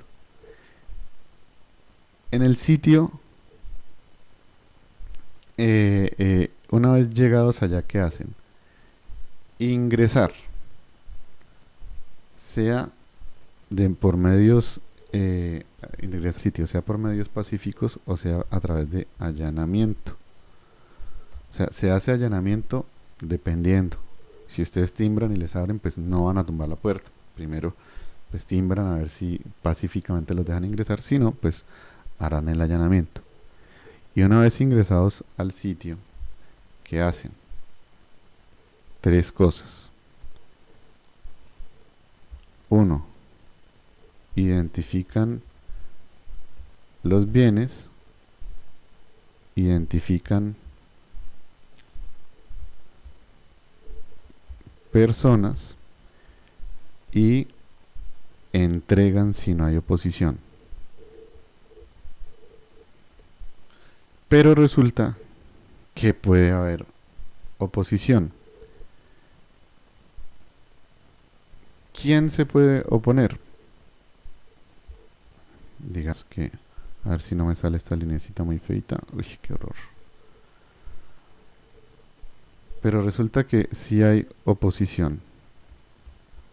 ¿Quién se puede oponer? Ya saben ustedes que se puede oponer o el poseedor o el tenedor. Si lo hace el tenedor,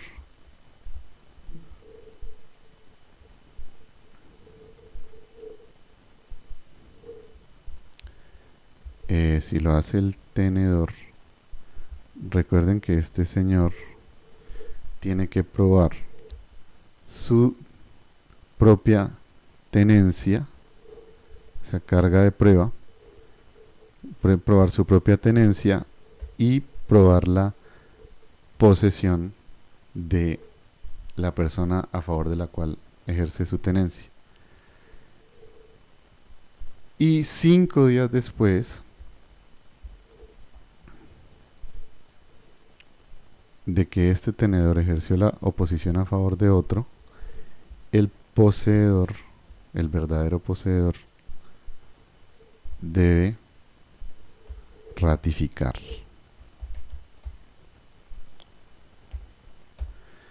Pero si lo hace, si la oposición la hace directamente el poseedor, entonces pues allí no hacemos este trámite.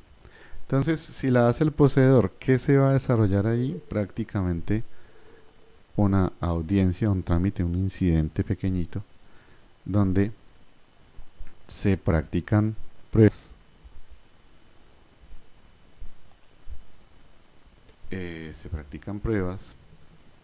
Se escuchan alegatos normalmente y se decide. Y aquí, pues, existe una opción. ¿Qué puede haber sucedido en esta decisión? El juez dijo, usted sí es poseedor o usted no es poseedor. Entonces, oposición exitosa, sí es poseedor, o oposición no exitosa, no es poseedor. En el caso de que sí es poseedor, ¿quién se está viendo frustrado? Aquel A que le apareció un opositor que se llama C. Este señor opositor se llama C. Le apareció y se opuso. Y según el juez, en este procesito chiquito que adelantamos aquí, este señor C demostró que es poseedor. Y entonces, ¿quién se está viendo frustrado? Reitero, el señor demandante. Y el señor demandante ante esto, ¿qué puede hacer? O proponer el recurso de reposición, quedarse callado y con eso pues ya quedó con el bien C. Uno. O dos, proponer un recurso de reposición. Señor juez, piénselo bien, este man no es poseedor porque mire que no tiene el ánimo de señor y dueño porque no demuestra esto otro. O simplemente si ustedes ven que no pueden probar nada allí en el momento, simplemente insistir. En cualquiera de las dos, en cualquiera de los dos casos, ambas partes, opositor C, miren que ahora la discusión es entre A y C. Ya ve de hecho, a esto ya ni va. Ambas partes, A y C, tienen 5 días después de esa insistencia o del recurso. En ambos casos se va a tramitar lo mismo. 5 días para ambos, A y C, pedir pruebas para que se desarrollen ya no en el sitio, sino en el juzgado.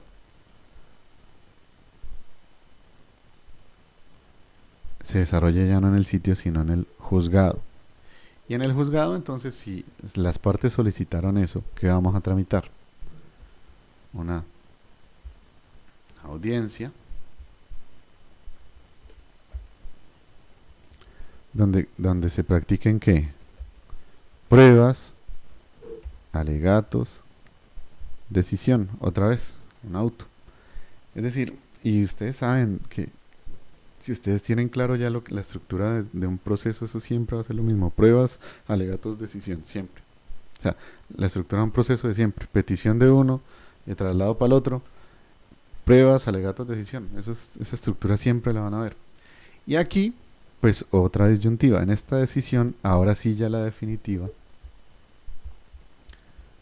que será pues un auto, en esta decisión, y ahora sí ya definitiva, otra vez las mismas opciones. O si... Dios mío. Me está saliendo medio bien. O si es poseedor, por lo tanto frustrado el señor B, el señor A, disculpen, o no es poseedor. Y por lo tanto frustrado el señor C. En el caso de que en esta nueva decisión, que ya es la definitiva, el juez diga el señor C sí es poseedor, recuerden qué fue lo que pasó. Pues que básicamente A demandó al que no era, demandó a B, siendo que a quien tenía que vencer era a C si quería ese bien. Por lo tanto, la ley le dice al señor A, en esta fatídica situación, que puede, dentro de los 10 días siguientes, presentar una demanda en contra del que era, del señor, el señor opositor, el señor C, en contra del que era. Y en ese caso, si lo hace dentro de los 10 días, ¿cuál es el beneficio que le dan? Recuerdan que ahorita no lo comentamos, pero recuerdan que cuando en este trámite aquí en la audiencia, en la diligencia, en el sitio, dijimos que el señor C sí es el opositor, pero se insistió. Recuerdan que uno de los efectos de esa insistencia del recurso de reposición que lleva a la insistencia es que al señor C lo vamos a dejar con el bien, pero lo vamos a dejar en condición de secuestre. Entonces lo dejamos en condición de secuestre con el bien, para que en caso de que pierda, pues simplemente deba devolver el bien según se lo ordene el juez.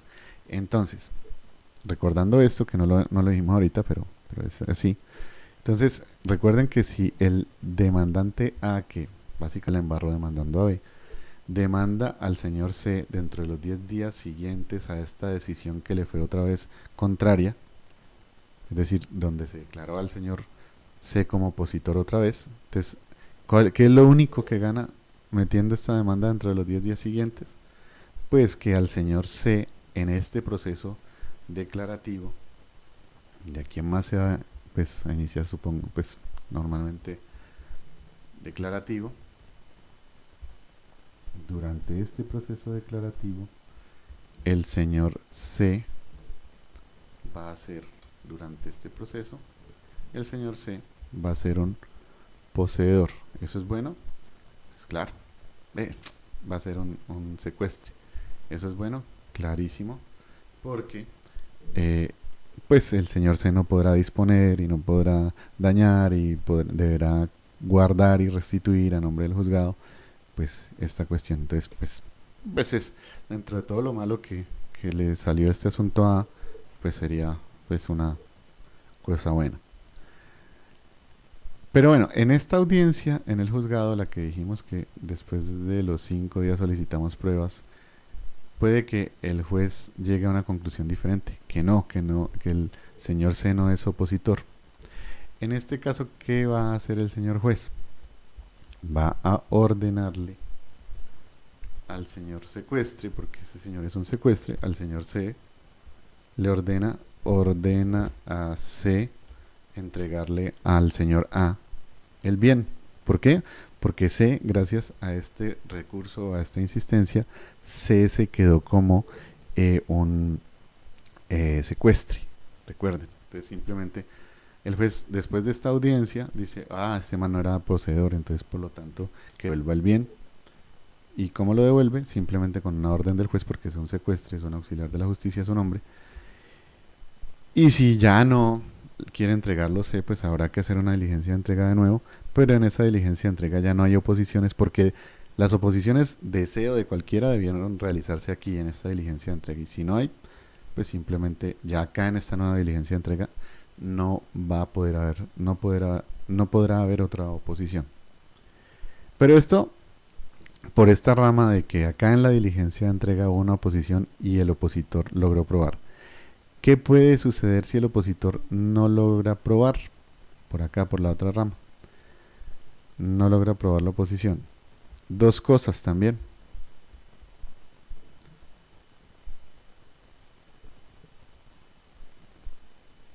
Si usted no estuvo presente, no estaba, entonces 20 días para solicitar pruebas y se realizará la misma audiencia de acá.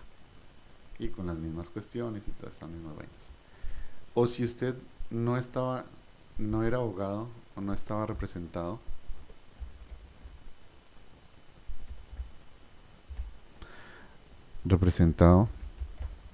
por abogado, 25 días para solicitar estas pruebas y que se realice la misma audiencia de acá y con los mismos resultados de acá. El único caso donde en esta diligencia de entrega usted se opone y pierde y ya no puede hacer nada es el caso en que usted sea abogado. En este caso, simplemente ya usted no puede hacer nada. O estuviese representado por un abogado allí. Pues que hace raro, pero bueno. Y recuerden por último que esta diligencia de entrega solo se puede solicitar en caso de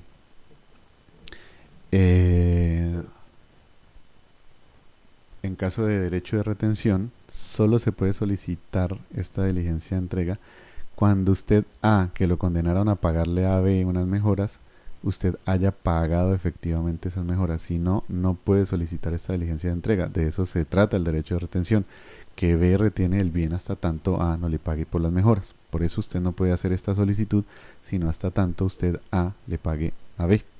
De eso se trata, reitero, la diligencia de entrega. Entonces, como Benny Hill, ustedes son algunos muy jóvenes, busquen Benny Hill en YouTube, aprovechando que estamos en YouTube, y ven que era un humorista que en algún momento no sé por qué aceleraban la cámara y todo pasaba de forma acelerada. Como Benny Hill, vamos a hacer esto de manera acelerada para simplemente repasar. A demanda a B para que B le entregue un bien y A en la sentencia logra ese propósito. A demanda a B, simplemente. Y A le gana a B en la sentencia.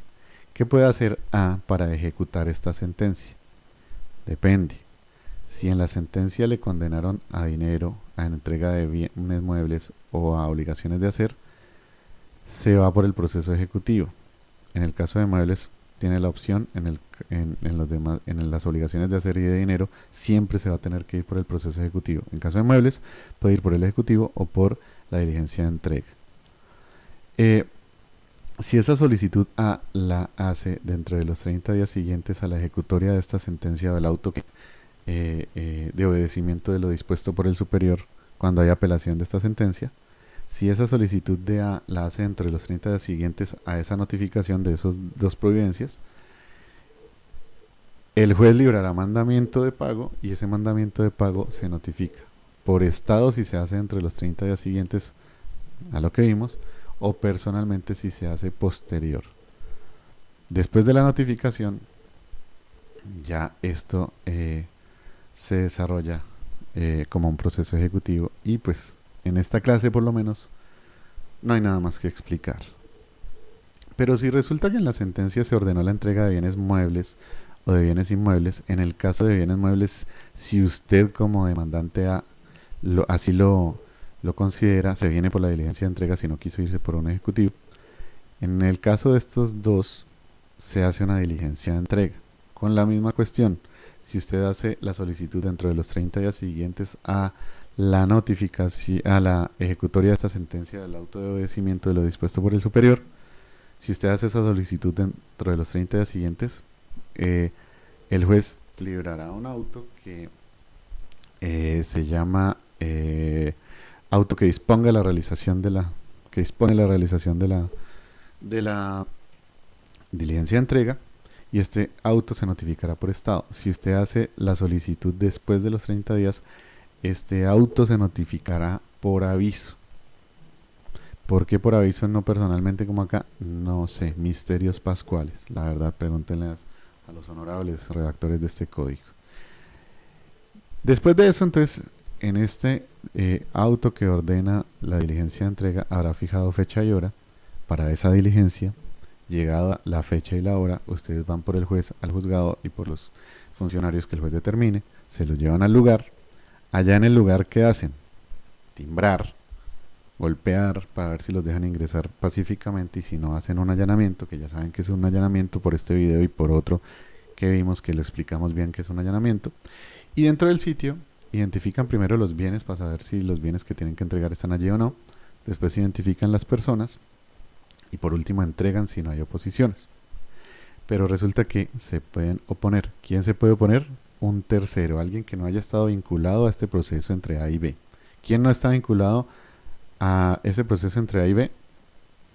Pues personas diferentes a A y B, salvo que este proceso tenga efectos erga omnes o haya registro de la demanda, que en ese caso todos los terceros están vinculados al proceso porque a través de esos mecanismos los vincularon, así que nadie pudiera oponerse. ¿Quiénes se pueden oponer? Solo verdaderos terceros, aquellos que ni directa ni indirectamente están vinculados al proceso. Un C. Y entonces el C apareció allá y dijo que soy poseedor. Ese señor es el único que se puede oponer. ¿Cómo se puede oponer? Probando la posesión. Ahora, hay un señor que se llama tenedor que puede oponerse a favor de C. C es el único que se puede oponer, así que el tenedor lo está haciendo a favor de C. Pero este tenedor, ¿qué va a tener que probar? Su propia tenencia y la posesión de este señor C. Claro, como el único que se puede oponer es C, cuando el tenedor se opone, esa oposición debe ser ratificada por C. Pero, listo. Y entonces, ¿qué vamos a hacer cuando hay una oposición del señor C? Pues practicar las pruebas que el juez decida, una que es obligatoria, que es interrogar al señor C, pero pues el juez puede interrogar al señor A, puede interrogar a las personas que identificamos, a quien sea. Alegatos, decisión. La decisión puede salir en dos sentidos, o si C es poseedor o C no es poseedor. Si C sí es poseedor, ¿qué le está pasando al señor A? Que está viendo frustrada su entrega. ¿Qué puede hacer? Interponer un recurso de reposición en contra de este auto que decidió que sí poseedor es que C poseedor es poseedor, o simplemente insistir. Cuando interpone el recurso de reposición es para que el juez repiense lo que dijo. O cuando insiste directamente es porque el señor A ve que no puede probar en contra de C nada en este momento y por lo tanto simplemente insiste. ¿Para qué? Para que haya la oportunidad de desarrollar este trámite. Es decir, dentro de los 5 días siguientes a la terminación de la audiencia, usted puede, A y C pueden solicitar pruebas. Si ninguno de los dos solicitan pruebas, se termina el trámite. Pero si sí la solicita alguno, entonces se va a desarrollar una audiencia donde se practican esas pruebas, se escuchan alegatos y otra vez se decide. Y otra vez la decisión en ese auto va a ser en dos sentidos. O este señor.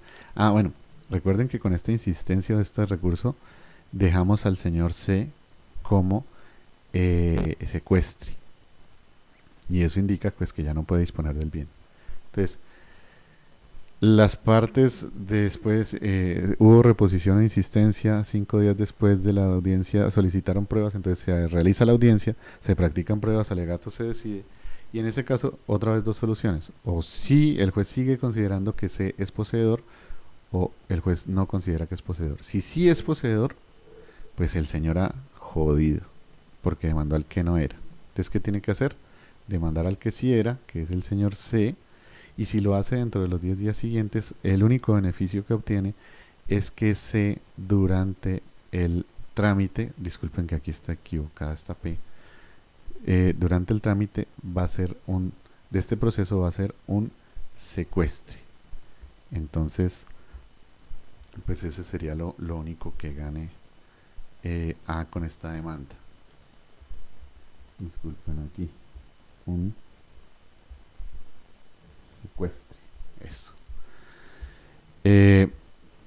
Pero puede suceder que después de esta audiencia, práctica de pruebas o decisión, el juez considere que no es poseedor el señor C.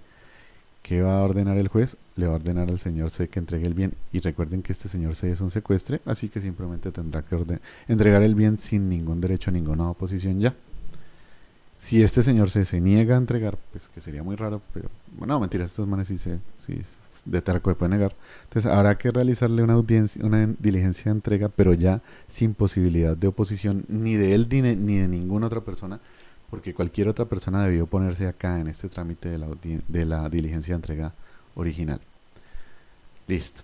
Y por el lado de la vertiente del no es poseedor, acá en la diligencia de entrega original se dijo que que C no es poseedor. En ese caso, tres opciones. O usted es abogado y ya no puede hacer nada. Usted que estaba ahí, que se opuso. C es abogado, estaba asistido a un abogado y en esa diligencia le dijeron, no señor, usted no es poseedor, ya no puede hacer nada.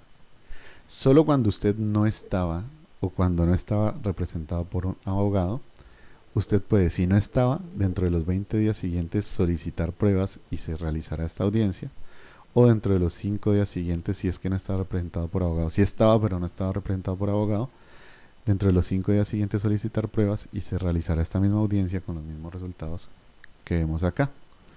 Entonces, si gana como opositor, pues le ordenarán a devolverle el bien a C, o si pierde, pues ya simplemente usted se quedó sin el bien.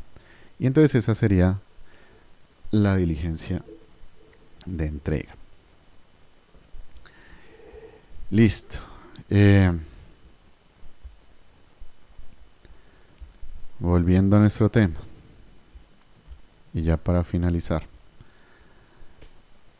Algunas cuestiones particulares respecto a algunas cosas concretas. Por ejemplo, cuando se haya una sentencia en contra de entidades de derecho público, estas entidades tienen derecho, por el Código General del Proceso que reformó el CEPACA en esto, ustedes pueden solicitar inmediatamente la sentencia ejecutoria, como en el caso anterior, se pueden solicitar el proceso ejecutivo a continuación No, no lo pueden solicitar inmediatamente, sino que tienen que esperar 10 meses después de la ejecutoria. ¿Por qué razón?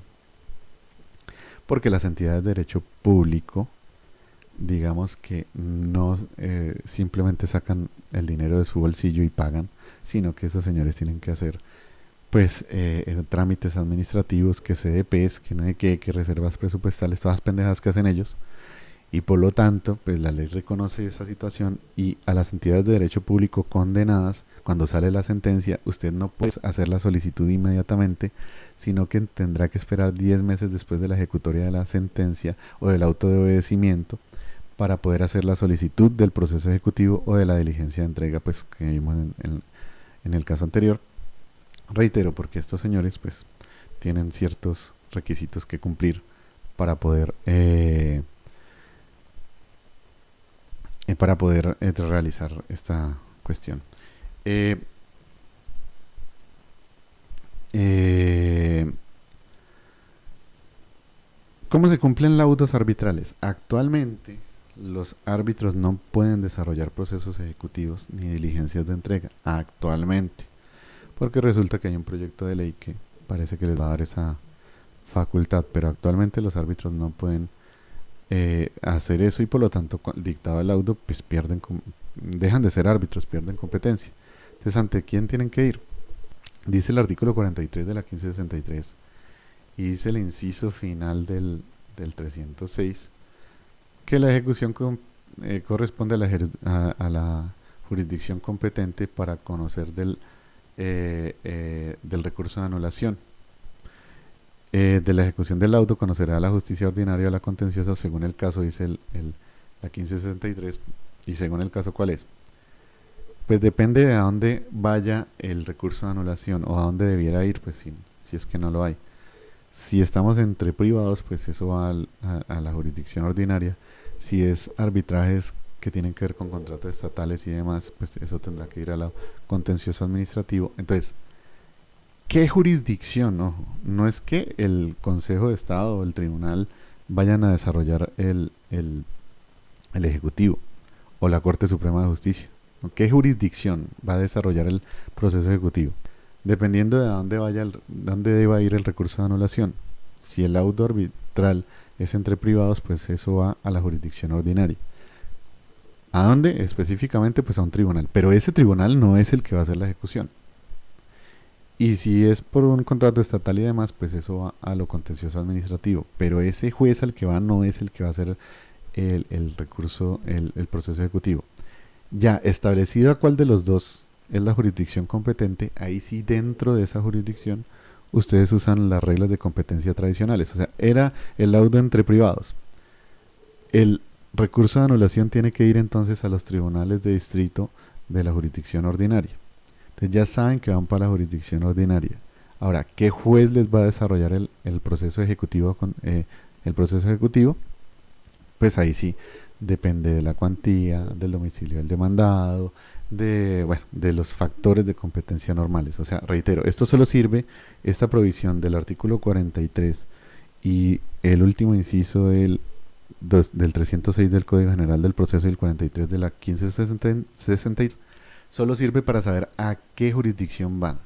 Pero ya dentro de esa jurisdicción a la que van, sea a lo contencioso o sea a lo ordinario, ya dentro de esa jurisdicción, ahí sí ya ustedes, según las reglas de competencia normales, establecen el juez competente. Ahora, ¿quién cumple sentencias dictadas en el extranjero? ¿Quién ejecuta? Recuerden que, salvo que hayan tratados internacionales que hagan ejecutables las sentencias directamente dictadas en el extranjero, las sentencias que se dicten en el extranjero primero van a un proceso de exequatur, es decir, van a la Corte Suprema de Justicia para ver si esa sentencia cumplió con mínimos de derecho de debido proceso.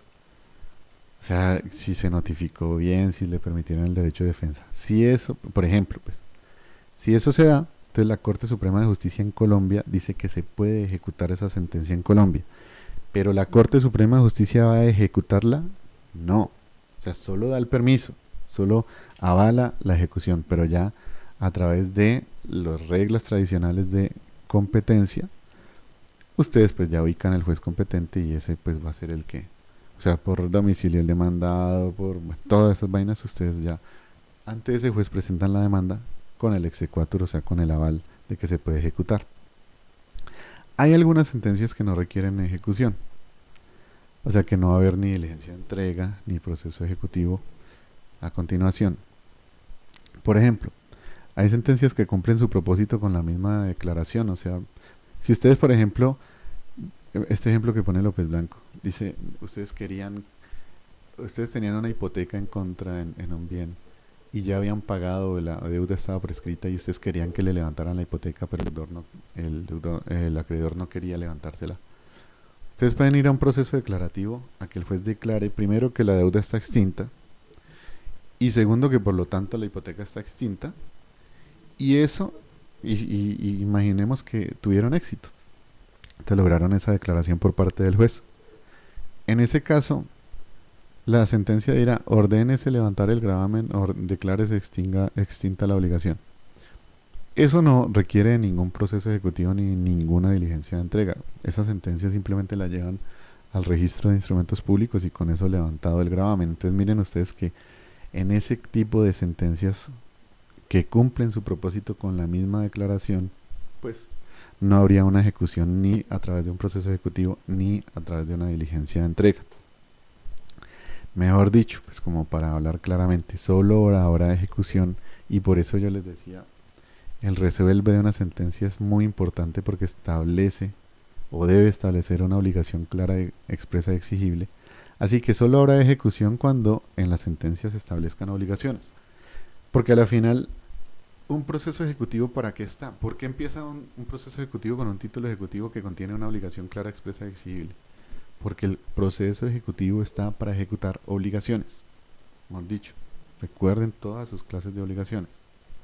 Por lo tanto, si en la sentencia no se establece una obligación, pues simplemente pues no habrá nada que ejecutar posteriormente. Por eso tan importante que el juez, pues si decreta o condena a obligaciones en sus sentencias, pues decrete claramente cuáles son esas obligaciones que se establecieron, para que pues en el proceso ejecutivo a continuación pues se pueda desarrollar debidamente. Y con esto entonces pues terminamos el video de los actos procesales, el tema, disculpen, el capítulo de los actos procesales del juez. Y por supuesto aquí termina también este video. Y nos vemos pues en la próxima ya con el tema de las notificaciones. Un gusto haber estado con ustedes de nuevo.